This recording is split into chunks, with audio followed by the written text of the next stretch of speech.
Hello everyone.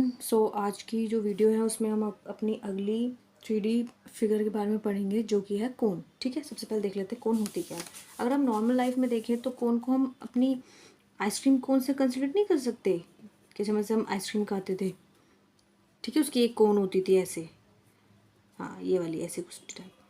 तो ये हो गया। या फिर हमारी बर्थडे कैप होती है। ठीक है, ऐसे होती है बर्थडे कैप। ये यहाँ पे वो रबड़ सी लगी हो, रबड़ होती है ना यहाँ पे लगी हुई।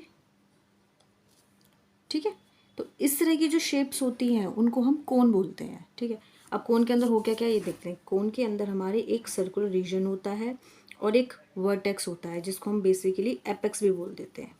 ठीक है, और ये वर्टेक्स या एपेक्स जो है और सर्कल का जो सेंटर है वो आपस में 90 डिग्री पर कनेक्ट होता है, इसलिए इसको हम राइट सर्कुलर कोन भी बोल देते हैं। ठीक है, इसके अंदर होता क्या क्या है, जो सेंटर से लेकर यहाँ तक का डिस्टेंस को रेडियस बोला, इसकी एक हाइट गिवन होगी, और जो ये वाली हाइट होती है ये इसको हम बोलते हैं स्लैंट हाइट, जिसको हम एल से डिनोट करते हैं। क्या बोलते हैं इसको? Slant height. तो बेसिकली इसके अंदर हमारे पास तीन चीज़ें, एक तो आर रेडियस हो गया, जो सर्कुलर बेस है उसका रेडियस, एक हाइट कोन की हाइट हो गई। ठीक है, और एक स्लैंट हाइट जो कि ये है, क्योंकि इस बार हमारी जो हाइट है वो थोड़ी टिल्ट है, स्ट्रेट नहीं है। ठीक है, तो इसलिए हम इसमें तीन चीज़ें पढ़ेंगे कि उसके बारे में हमें कैसे पता चलेगा कि कर्व सरफेस एरिया कैसे निकालना है और टोटल सरफेस एरिया कैसे निकालना है। तो कर्व सरफेस एरिया देख लेते हैं पहले। तो कर्व सरफेस एरिया निकालने के ना तीन तरीके हैं यहाँ पे। कोन के surface area curve surface area निकालने के तीन तरीके हैं। मैं आपको इसमें से एक तरीका बता रही हूँ कि कर्व सरफेस एरिया कैसे निकालते हैं। मान लो मेरे पास एक कोन है, मेरा पेन ये रहा, ये मेरे पास कोन है। ठीक है, ये इसकी रेडियस है, ये इसकी हाइट हो गई, और ये इसका जो है मतलब बेसिकली ये हाइट है। ठीक है, और ये उसकी स्लैंट हाइट। अगर मैं इसको ओपन करूँ, यानी कि यहाँ से मैं इसको कट कर दूँ, तो ये कुछ इस तरह की फॉर्म नहीं होगी। अभी मैं दिखाती हूँ, मैंने एक फिगर भी बनाई है।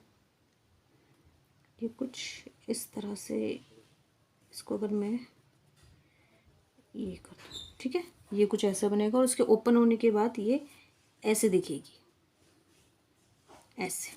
ठीक है, ए बी, ये एल है, और ये हमारा भी रेडियस जो है सो है।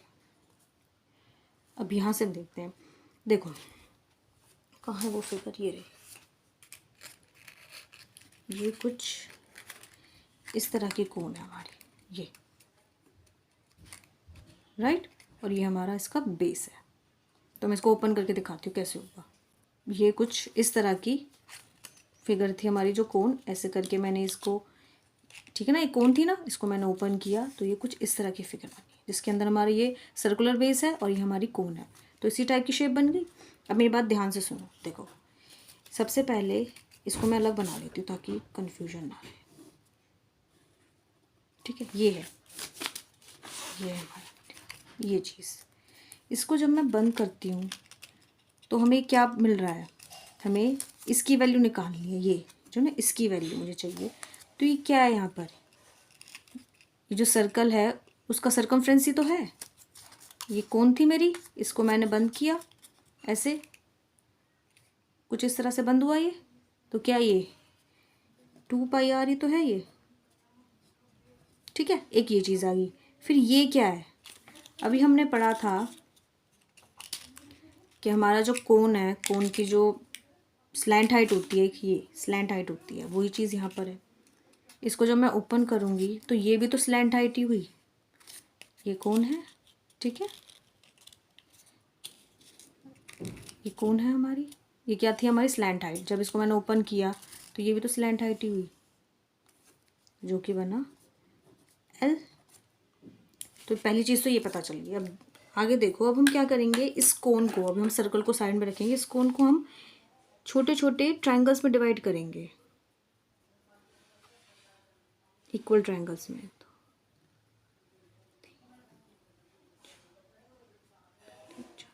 और ये 6। मैं एक ट्रायंगल को छोड़ के ऐसे कलर कर देती हूँ ताकि पता चले हम किसकी बात कर रहे हैं। ठीक है, अब हमने इन छोटे छोटे ट्रायंगल्स को सेपरेट किया और आपस में जोड़ा या आपस में कहो ज्वाइन किया। तो कैसे ज्वाइन किया होगा? जैसे मान लो एक हमारा कुछ इस तरह का बना,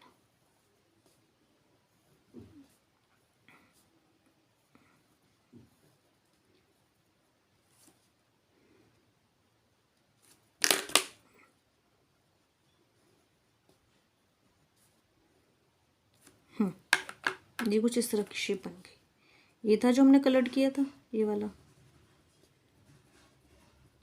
ठीक है, सबसे पहले तो ये देखो, ये क्या थी हमारी? ये हमारी एल थी भाई, ये हमारी एल थी। इसकी बात खत्म। इसकी निकालने, ये एक तरह से रेक्टेंगल ही तो बन गया। अगर हम इसके और छोटे छोटे ट्राइंगल्स निकालें और उनको फिर ज्वाइन करें तो एक एक्यूरेट रेक्टेंगल बना के दे देंगे ये हमें।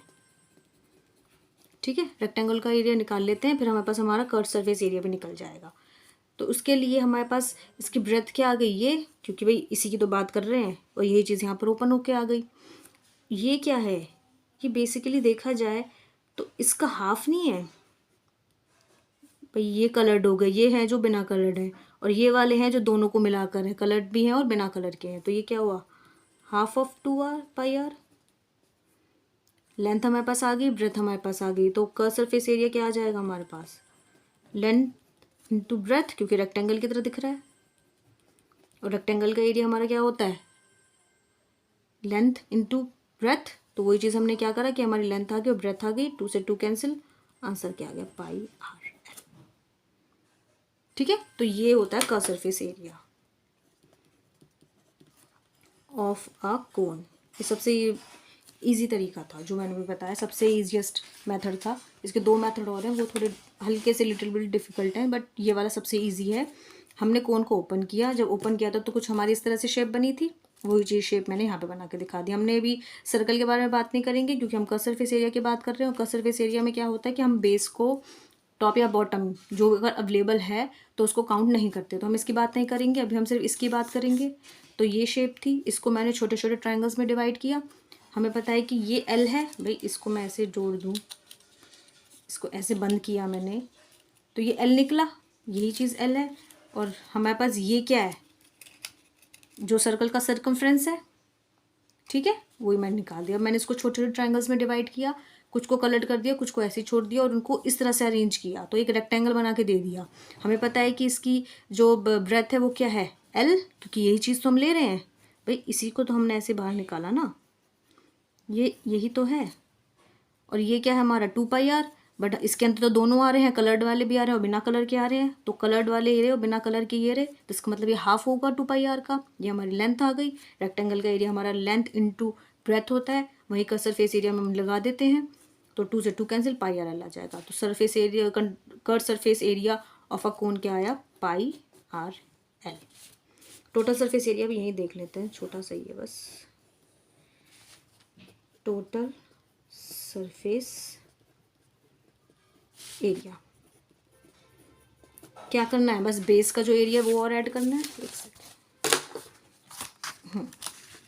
जो बेस का जो एरिया है वही ऐड करना है। हमारे पास कर्व सरफेस आ गया पाई आर एल। बेस क्या है हमारा? यही है, इसकी रेडियस आर है। हमें पता है सर्कल का रेडियस के सर्कल का एरिया क्या होता है? Pi r square. Pi common, r common, l plus r. हमारे पास टोटल सरफेस एरिया आ गया, हमारे पास कर्व सरफेस एरिया आ गया। तो अगर हमें कोन गिवन है और उसके हमें अगर रेडियस गिवन है और हमें स्लैंट हाइट गिवन है, तो हम ये फॉर्मूला निकालेंगे। अब इसमें एक चीज़ जानने की है कि इसमें स्लैंट हाइट की बात करेंगे हम इसमें हाइट की बात नहीं करेंगे। ये चीज़ और इस चीज़ में डिफरेंस है। ठीक है, तो अगर मान लो मेरे पास रेडियस गिवन है और मुझे हाइट गिवन है, तो मैं स्लैंट हाइट कैसे निकालूंगी? वही हमारा सिंपल पाइथागोरस थ्योरम जो होती है, क्योंकि ये एक तरह से यही तो है, यही चीज़ तो है। अगर मैं इसको बाहर निकालूं तो ये हमारे स्लैंट हाइट हो गई, हमारी हाइट हो गई, हमारी रेडियस हो गया। बेस परपेंडिकुलर हाइपोटेन्यूज, तो hypotenuse square is equal to base square plus perpendicular square. तो एल क्या आ जाएगा हमारा? आर प्लस स्क्वायर का रूट। तो ये हमारा स्लैंट हाइट निकालने का फॉर्मूला है। पाइथागोरस थ्योरम के थ्रू हमने ये फॉर्मूला निकाला है।